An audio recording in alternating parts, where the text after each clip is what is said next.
Excited for tomorrow? Is tomorrow Saturday? No, it's the first day of school. Yeah, I'm not gonna go to that. But it's mandatory. Ooh. Which is where a program called Teach4America comes in, the recruitment tool for struggling schools that's attracting record numbers of top college grads. When I was at Cornell doing my undergrad degree, I had no idea what I wanted to do. But since I was the new teacher, I got grade 2 track 5, which was the kids who had the most behavior and the most academic challenges.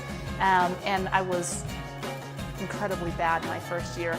They bring that readiness to be able to step up to the plate and say, what do we have to do to make sure that kids get what they need? And now let's go do it. Elizabeth, you shouldn't be teaching. I mean, I can't think of anyone less suited to being a teacher. And if you truly want to make a change, and I believe in my heart that you do, I suggest that you try to break this down.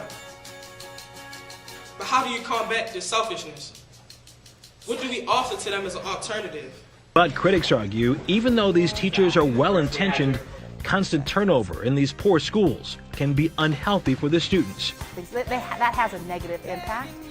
So I don't mean to demean those factors, but at the same time, what we know is that as an education system, we cannot allow the reality of those challenges to serve as an excuse for why kids can't perform at the highest level. So we have to figure out, our job is to figure out, how do we navigate through all of those things, and how do we ensure that despite every single one of those obstacles, that our kids can still achieve at the same high level.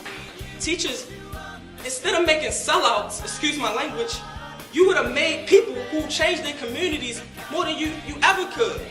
I think this would bring love back to neighborhoods, because they will realize that it's not one against the other, or them against the world, or them against the hood that's trying to hold them back. It's them together. The children had the ability, they had the aptitude, they had the potential. They just needed the right adults who were committed to this, involved, and sort of really pushing them to it. I think our students really appreciate the level of enthusiasm and passion that our TFA core members have. I don't need a blackboard or a classroom to set an example. What if every senator, what if every leading lawyer, what if every corporate CEO in this country had spent even just 2 years teaching in a low-income community? Imagine how differently we would think about, act on, invest on, and really legislate on this issue. Part of Teach4America's appeal has been a chance for recent graduates to serve others. But many college seniors also see it as an elite credential for the next step in their careers. But at the end of the day, what do you hope to get out of this program? I would hope that I would get the classroom experience to go into policy and stand shoulder to shoulder with elected officials.